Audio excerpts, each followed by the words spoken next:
ஈரோடு மாவட்டம் கோபிச்செட்டிப்பாளையம் புதுக்கரைப்புதூர் பகுதியில் பூப்புனித நன்னீராட்டு விழாவை முன்னிட்டு மாட்டு வண்டியில் தாய் மாமன் சீர்வரிசை எடுத்துச் சென்றது பலரின் கவனத்தை ஈர்த்தது. தாய் மாமன்களான பூஞ்சோலை, ரஞ்சித், செல்வம், பரமேஸ்வரன் ஆகியோர் மாட்டு வண்டியில் தனது சகோதரி மகளுக்காக சுமார் 3 கிலோமீட்டர் தூரம் வரை சீர்வரிசை பொருட்களுடன் ஊர்வலம் வந்து பொதுமக்களை ஆச்சரியத்தில் ஆழ்த்தியுள்ளனர்.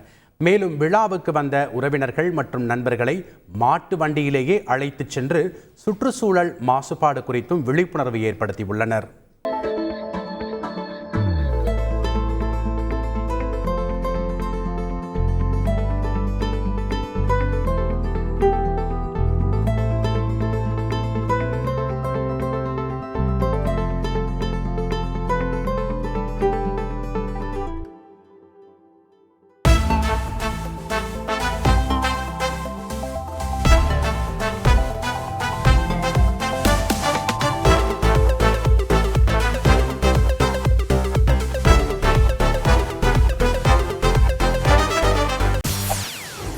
செய்திகளை உடனுக்குடன் தெரிந்து கொள்ள உடனே சப்ஸ்கிரைப் பண்ணுங்க.